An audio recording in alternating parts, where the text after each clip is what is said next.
Now, we begin. And once again, greetings unto you, beloved and precious friends.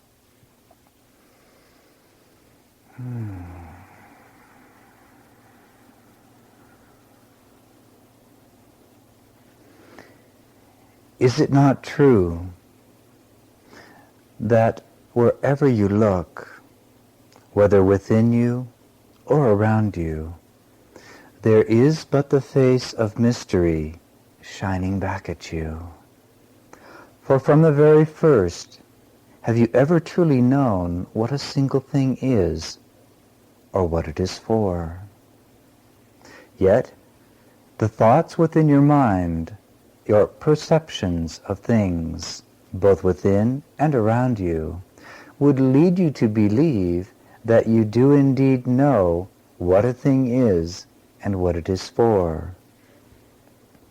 You would look upon an object such as a chair, and you decide what that object is and what it is for.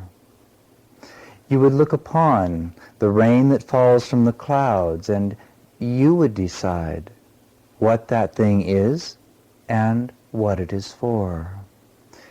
Indeed, you would look upon your brother and sister, and perceiving something about them, or relating their presence to some past history you have had with them, you would decide who and what they are, and what they are for.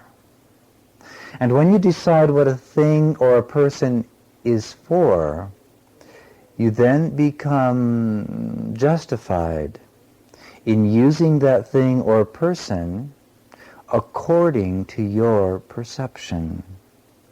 You would look upon a chair and decide, because it is a chair, it must be for sitting, and I will therefore sit upon it. You will look upon the rain as it falls, and deciding that it is called rain, immediately the mind decides what rain is, where it has come from, and what it is for. You therefore act accordingly. And yet, even this is not quite consistent.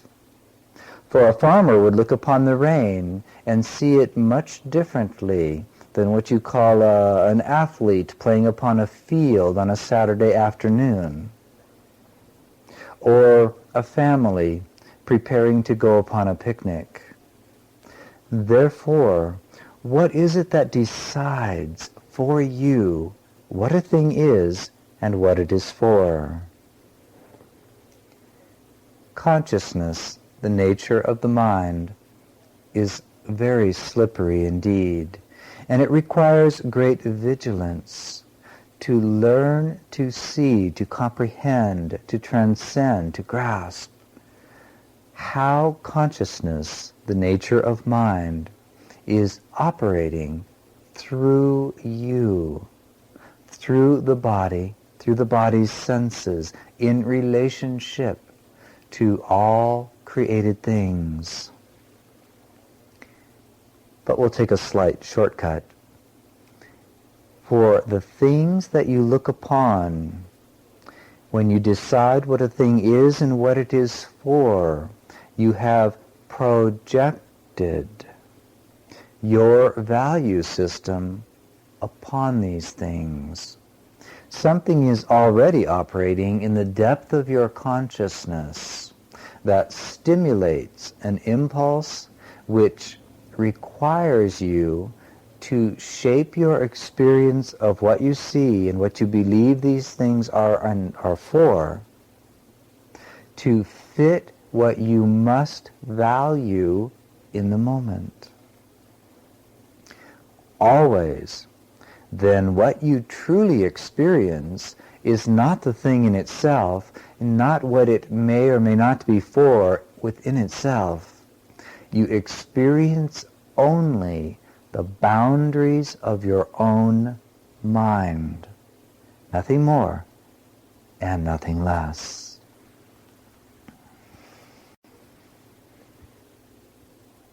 There are many who look upon the rain as it falls and see not just that which nurtures the soil which will grow the plant, or they see not that which is interrupting their Sunday excursion to the park. They do not necessarily see that this will change the texture of the grasses in the soil so that the athlete might have to slip and fall upon his rear end occasionally. But rather they look not with the physical eyes, and they look with a mind that is not attached to any specific need of their own. And they have learned to ask the mystery of creation, what is this thing, and what is it for? And they have come to see that rain itself, to use an example, is symbolic of consciousness and creation itself.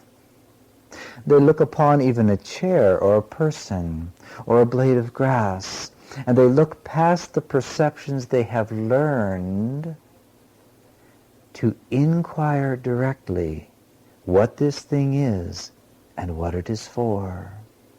And resting in the purity of mind, resting in the neutrality of mind, a different process occurs. For there is no impulse arising from within their own separative consciousness, their own individual mind, their own egoic state of being, believing they need something and therefore the world becomes that which fulfills what they need. They therefore project no value upon what they see, but they await a value to be given from some source deeper than the mind associated with personal history and with the body itself. And from that deep neutrality of mind, something indeed is revealed. And yet what is revealed is not of the world.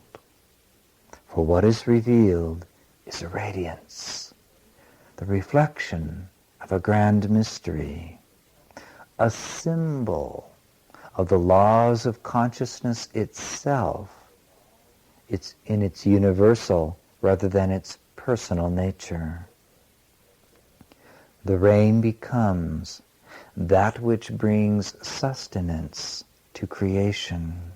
The rain becomes a symbol of how gently and easily the grace of a perfect love descends and is given to any who would but receive it.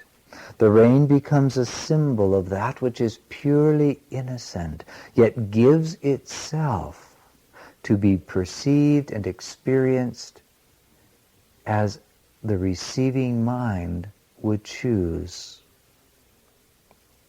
Likewise, a person is not looked upon according to his or her history.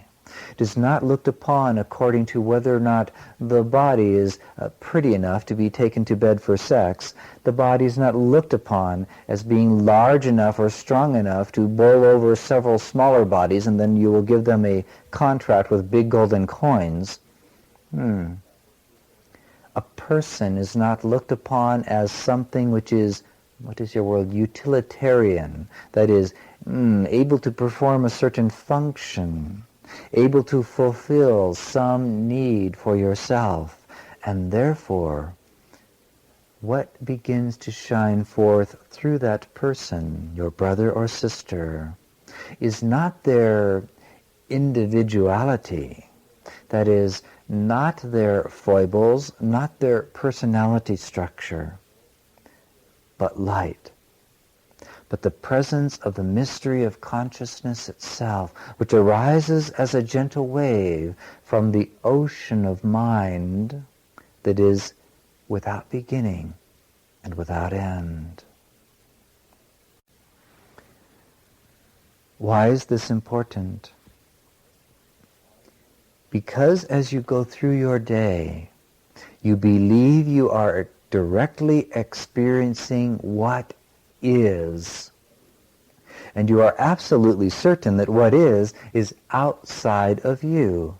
The person, the chair, the blade of grass, the blade of grass, the person, the chair, the rain, any perceived thing is outside of you. You have not yet truly learned to understand, to comprehend deep in the cellular structure of the body itself. For the body is a knowing mechanism. It is the way in which you attract energy to yourself.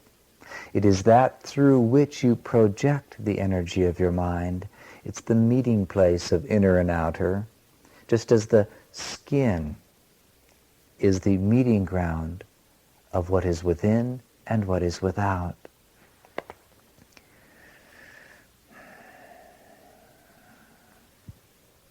You believe that what you are perceiving and therefore knowing is something outside of you that is etched in stone.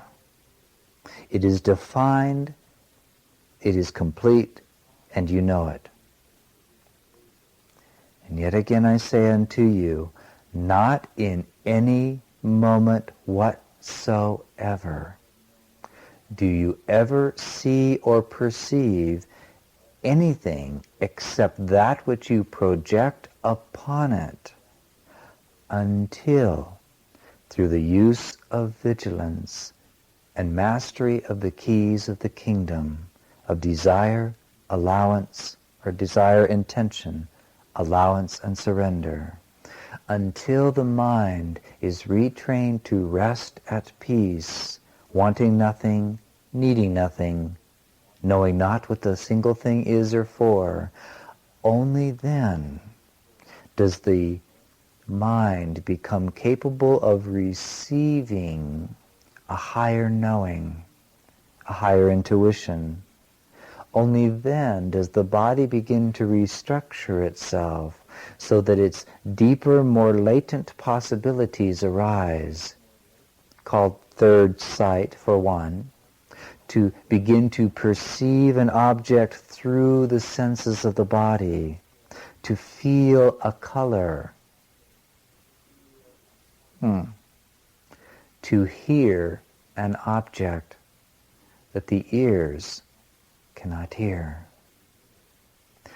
The body itself is an incredible mechanism for joining with and experiencing all of creation. But what blocks you from being able to hear a color is what you are choosing to project upon creation, by deciding that you already know what a thing is and what it is for. That is my pet, and my pet is to give me companionship. It is to please me, and if therefore the pet acts in a way that is not pleasing, anger arises and the world is a mess. This one is my employee, and my employee is a utilitarian device to assist me in doing what I think I must do to create money to survive, as much of it as I can, and therefore when the employee says, I'm going through some sort of spiritual crisis and I won't be able to be in on Wednesday morning, immediately frustration arises, because what the employer values is the production of the useless items of your culture, by and large, and therefore there is something wrong with the employee, and perhaps we should replace this thing that does not seem to understand what it is and what it is for. How many times in each of your days do you believe that that which you perceive around you is not fulfilling its function? Which means, of course, that it's not quite fitting into what you have projected upon it. How often in each of your relationships are you so certain that the other has forgotten their place and is therefore disrupting your world? And yet how often have you truly learned to forgive yourself for what you have believed your brother or sister is and what they're for. How many times have you relinquished your own ideas of what creation is and what it is for? To rest into that place of neutrality where one's own ignorance is accepted, embraced, and loved, and trusted. That place in which there is a suspension of the projection of your own evaluation. How often in any given day do you rest in the peace that forever passes all understanding and ask of something unseen, what is this for? What is the meaning and purpose of this moment? What would you have me see shining through the chair, the rain, my brother, to my sister? For I say unto you, the eye of the needle is found at the source of your own consciousness. The way to a spiritual life is not found outside of you, but within you, deep within the core of everything you have built up around the simplicity of an innocent mystery called creation. The way to peace, the way to a miraculous life, lies not in insisting that the world conform to what you have believed it is for and what you have believed about yourself, but rather in relinquishing all of the ideas you have learned, in relinquishing even the belief that you exist, in relinquishing the belief that you must continue into the next moment as a physical being, to look upon the most primary perceptions you carry as a consciousness that is having a third dimension or physical experience, to relinquish all of them upon the altar of your heart and to own wholly your complete ignorance. For only a mind thus emptied of itself can be taught anew.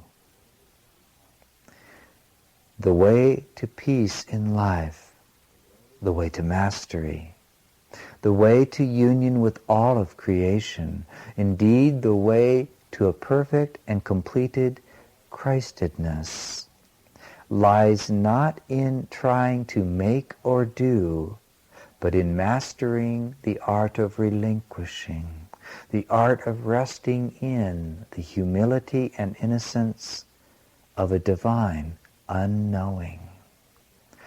Father, that which is the source and creator of all, that which pervades all things, mystery shining forth from mystery.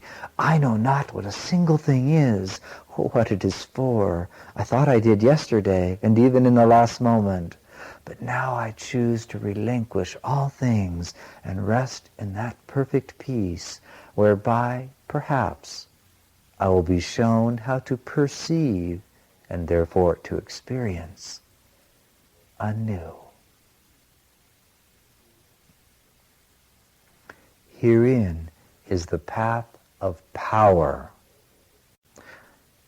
Power in your world means to manipulate, to control, to get what you want.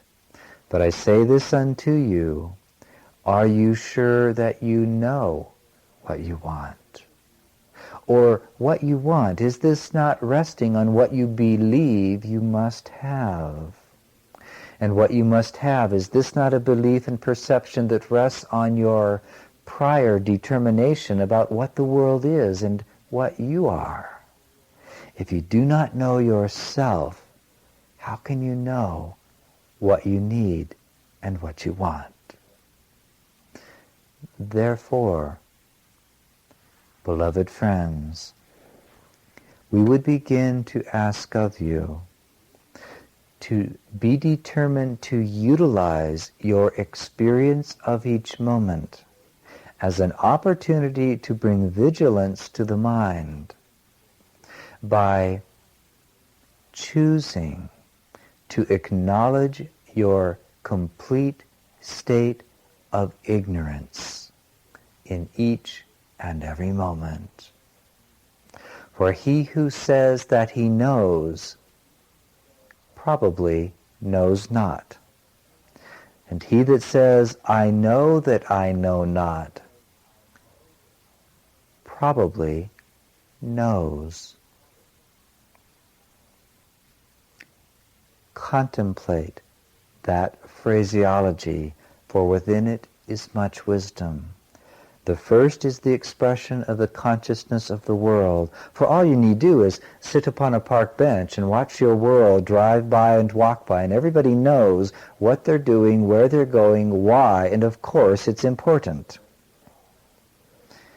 But only that one that knows he knows not rests for a moment upon the park bench and says, Father, what would this day be? Teach me, show me. I know nothing. For the one who knows nothing rests in humility, and then is free to marvel at that which he or she is guided to do, and that which is revealed to their consciousness. For only when the mind is released from projecting can it become an empty vessel in which it can receive the radiance of a mystery shining forth from the mind of God through each and all created things. The way of awakening, then, is the way of acknowledgement of one's perfect ignorance. The way of peace requires the relinquishing of all of one's ideas. For only then can the mind be taught anew. So, let's begin with something quite simple. Just where do you think you are right now? Think about it for a moment and be honest with yourself. When you sat down and placed this tape within your little machine, were you not already operating from a place of consciousness that said, I know exactly what I'm doing. I'm in my house, I'm in my car, the weather is such and such, I only have so much time, and oh my goodness, shouldn't the government be doing this, and shouldn't that be happening? What about that athletic event? What a dummy to fall on his butt because it was raining, and now the game is lost, and therefore I'm depressed. All of these things are going through your mind. You put the tape in, and you've already decided you're going to hear something that either will uplift you, make you think. Perhaps you've already decided that you're going to be hearing me communicating through this, my beloved brother. Rest assured, in the future you will have some surprises. You have already decided what is before you begin it. You have already decided how to approach the experience by turning on your thinking, analytical mind so that you hear the words in the sentences and therefore believe that you will come to understanding. But I say unto you, there are some among you who have learned how to move into ignorance and innocence. And when these words are spoken, you do not so much hear them as see pictures. You feel them rather than think about them. You receive insight from the silence between the words.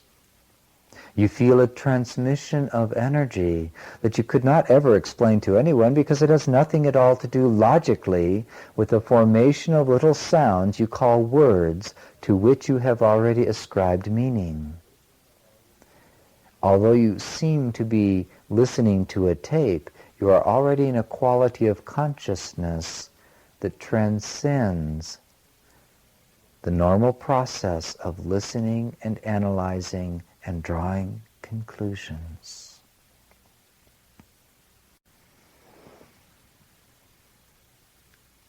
It has been said that the meek will inherit the earth. What does that word truly mean then?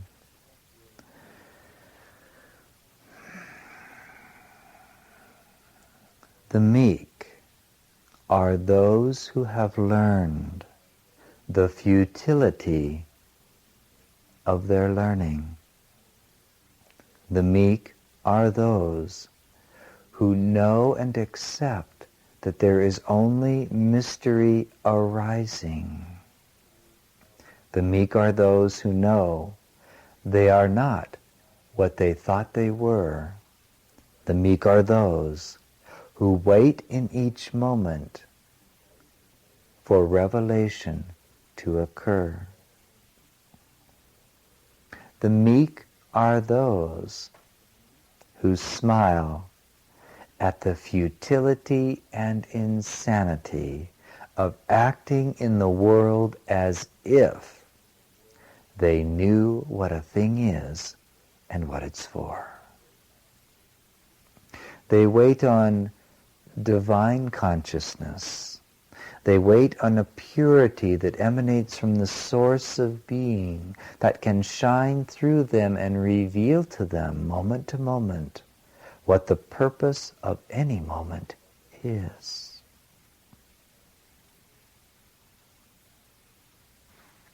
Any master, any true master, is one of the meek.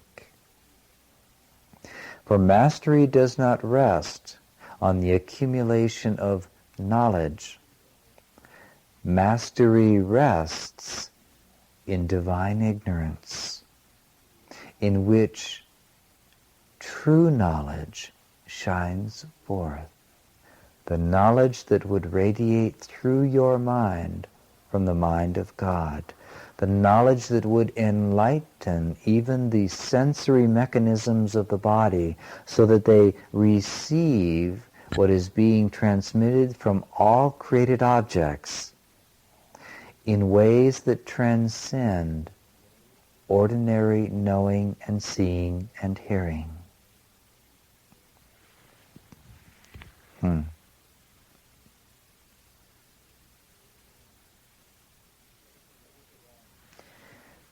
So look around you, right where you are. You think you know what time it is, and therefore perhaps you think you're supposed to still be in bed. You know what time it is, and so perhaps you are supposed to be hurrying out the door to get to some kind of a job that you think is going to provide you with what you want, because what you want is linked to what you think you need, and what you need is linked to your belief that you must survive into the next moment in a certain way of lifestyle. Or perhaps you believe that if you did not have that job, that the whole universe would collapse around you and not support you whatsoever. Therefore, of course, reality is that you must be on your way out the door to get to your specific job, even if that job is not your heart's desire. Do you see how it all works? Somewhere in the depth of your mind, you have taken on perceptions about what things are and what they are for, including your body, your mind, your thoughts, your feelings. And from these, deeply embedded, deeply habituated, you have decided what you need to fit what you believe to be true. And from what you need, you project impulses of what you want. And what you want determines how you will see every object and every person, and every drop of rain and every wisp of cloud and every chair around you. But again I say unto you, meekness truly begins with the complete recognition that you don't know what you truly want unless you have come to a place where there is a silent voice calling within that says to you, I want God. I want peace. I want to come home. Earlier I asked you if you knew where you were. And I say this unto you. If you believe you're sitting in a chair, if you believe you know what time it is, if you believe you know what this day is to mean for you, you do not know where you are. You literally do not know where you are. Would it not be wise, if you're going to act in any given day, to at least begin to contemplate the simplicity of the question, is it not wise to first know where I am before I decide what I will do? The human mind believes it knows where it is, and yet where it is within the complex of insane notions and fearful perceptions it has made in error to replace the simplicity of the reality of being in the mind of God. Unlimited forever, totally supported and provided for in each moment. If you knew where you were, truly, if all of humanity knew where it was, the world as you know it would stop dead in its tracks and soon cease to be. That which is called Wall Street wouldn't even open in the mornings. No one would go to the great halls of government. Many of you would never step foot in what you call an automobile again. Do you know what would occur? First, there would be a delight in waking to watch the first rays of light shine forth from the sun, mystery of mysteries, and to begin to touch the gentleness of the earth. Your delight of the morning would be to discern the subtle qualities of how light changes the coloration of the world around you. And you would tune in and feel the vibratory quality of how nature around you begins to wake up with each coming day. You would hear the sound of a leaf coming to life in the morning, not through the ears, but through the very skin of your body. You would delight in allowing your awareness to touch and caress and embrace each created thing in that moment. Perhaps you would be moved to plant seeds within the soil, or perhaps to harvest what you had previously planted. You might be called to join with your neighbors in singing and dancing, or in quiet prayer. You would be so amazed at what is unfolding around you within you that your mind would not be able to analyze, compare, contrast, and judge. You would be too blown away by the incredible, powerful mystery that creation is. And you would know beyond all doubt that this day you will be provided all that you need, and that your daily bread will come to you. Daily bread is not just what you stuff down the mouth of the body. It is emotional nurturance. It is play. It is laughter. It is fulfillment. There are many levels of daily bread. And yet it falls upon your shoulders like the drops of a soft spring rain, without ceasing, manna from heaven. You would be so immersed in the contemplation of the mystery of God who is but love, that never would a fearful thought arise, never would a judgmental thought arise, never, never would you actually believe that you know what a thing is and what it is for. You would delight in allowing these things to be revealed to you.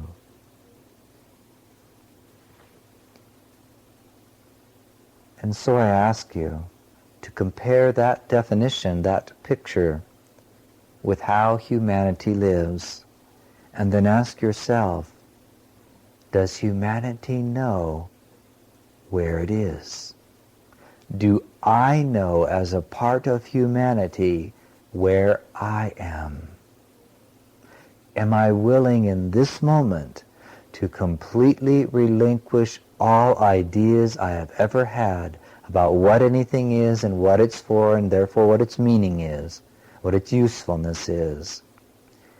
Can I choose to rest in the place of neutrality and to allow something beyond myself to teach me anew? So, if you're standing, I want you to sit, and if you're sitting, remain where you are. Now that that phrase has new meaning.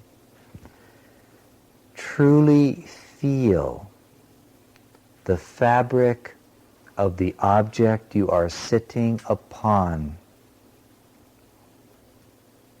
Feel it. Open up the cells of the body and allow the vibrational quality of where you are sitting to penetrate into your beingness. Let the skin be an organism for hearing and not just for feeling. Can you hear the note being sung by the thing upon which you are sitting? All things contain consciousness or life, for all of creation is but life itself, and therefore there is wisdom and intelligence radiating through each and every created form. Feel the quality of vibration. Does a color come into your mind? Not the color of the fabric necessarily, but the color of the vibration represented by this object. Is it a color that you like? Does it feel good where you are? Rest assured, if it does not, get rid of that object and give it to someone else in need. And procure for yourself that which creates the vibration that brings you a pleasure beyond the ego. Begin to bring into your life those things, whether a chair, whether a flower, whether a pen, a color of paper that you use. Let all things begin to reflect and exude toward you that which reminds you of the infinite creativity, the infinite loveliness, the infinite quality of vibration of peace and beauty and mystery, the quality of God's presence. If you now have clothing upon your body, feel it for just a moment. Feel the fabric of the clothing on your body. Who told you you needed to wear that? Who told you you needed that color or that style? Does it truly resonate with you? Does it feel natural? Does it come from the earth, or has man made up his own fabric that you now place upon the body? For I say unto you, that which is not come forth from nature, left untempered, blocks certain frequencies that are emitted from the natural world, from your Mother Earth. Therefore it is always wise to use the most natural of fabrics upon the body. Does it express beauty and wholeness to you? Or is it something that you made do with because it saved you golden coins? And if you buy something to save you golden coins, are you not telling yourself that you live in a universe of lack and you have no power within yourself to bring abundance into your life? And if you have no power to bring abundance into your life, are you not saying that your Creator has created you limited and unworthy of creation? Everything you see around you in this moment is a reflection and a symbol of what you have believed is true about creation and about yourself.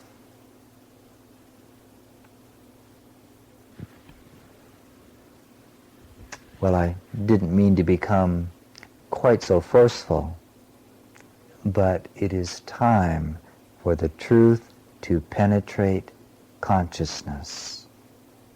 For soon the earth will no longer tolerate any vibration of consciousness that does not radiate and resonate with light and beauty and freedom and innocence and play and unlimitedness. Therefore, if you would change the world, change your mind. And if you would change your mind, relinquish all of your own ideas. For those of you in relationship, or those of you that can create a relationship, even if you must run an ad and say that you will pay $10 of your golden coins per day for someone to be a temporary friend. In other words, if you can find another to be in relationship with, a very valuable exercise is just this. Sit with someone. Look into each other's eyes. Place the hands upon whatever you're sitting on, possibly the floor or chair, whatever. Look into each other's eyes, and each of you admit to the other the truth about yourself. What will first happen is that you will begin to say, well, my name is so-and-so, and I live in such and such a place, and I have these parents, and oh my God, and I have these skills. None of that is the truth of who you are.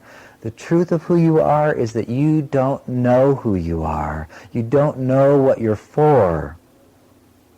You are in a state of complete divine ignorance. And you can prove it to yourself in this way.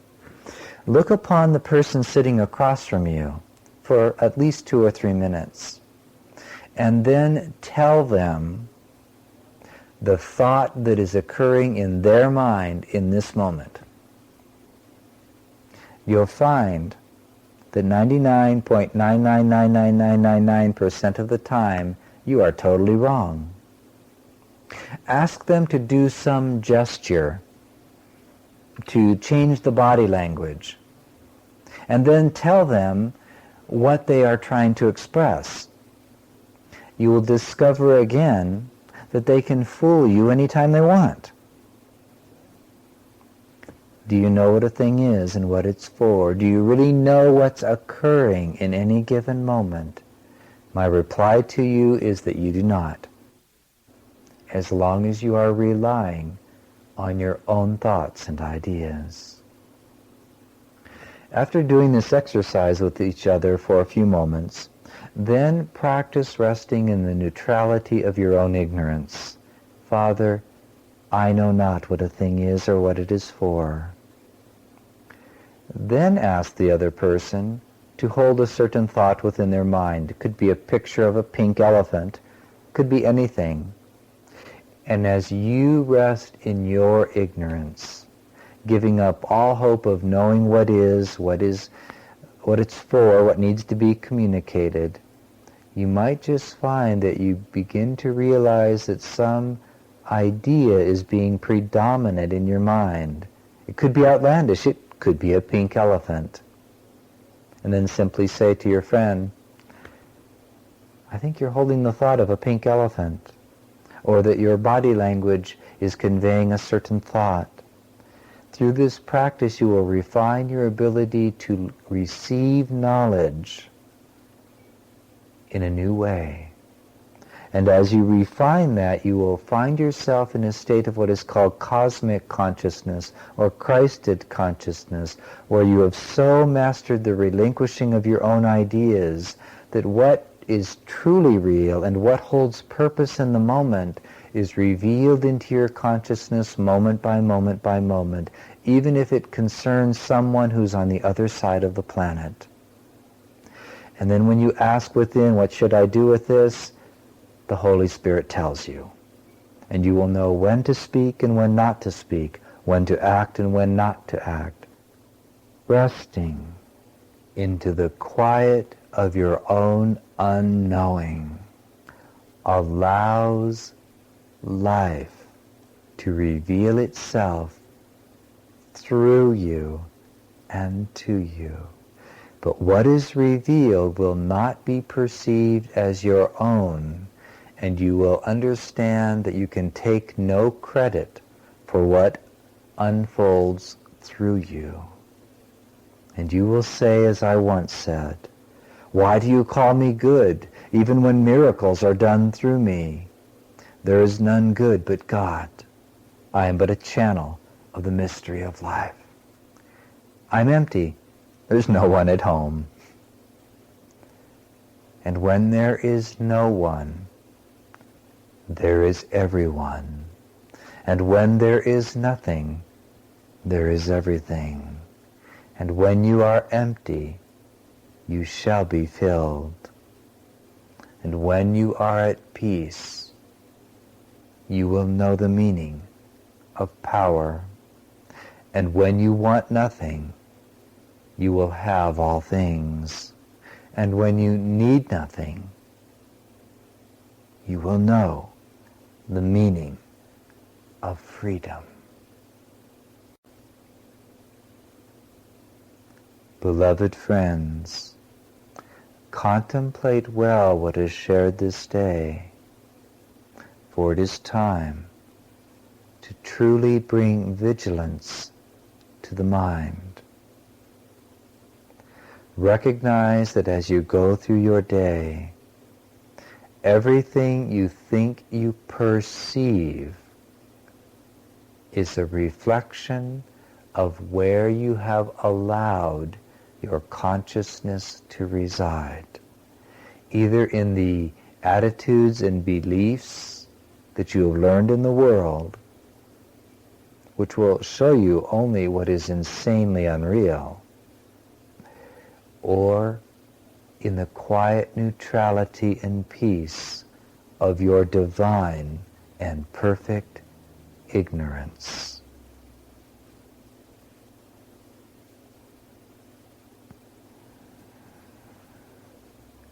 We will spend much time together, moving more deeply into this understanding and into that which helps facilitate your return to ignorance. For consider this: the meek are the masters of creation, and yet they seem to know nothing at all. And each and every moment of their existence is given over to the practice of the keys of the kingdom, desiring only perfect union with God, setting the intention of relinquishing all ideas of their own, practicing the key of allowing, resting into neutrality so that life might reveal itself to them and through them. And finally, surrendering every trace of belief that there's something inside your body called yourself that is uniquely yours and that you must take care of. And it must be, it must get what it wants. The hungry little ghost called the ego.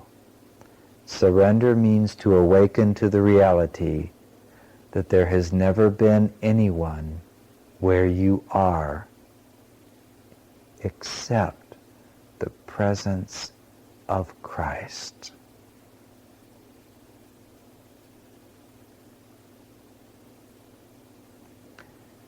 When you know yourself, you will know that you are all things. You'll know that you are empty and that no one's home, that there is only life living itself. You will have learned that it is not by striving but by relinquishing that the kingdom is revealed. And you will discover that you've always been at home.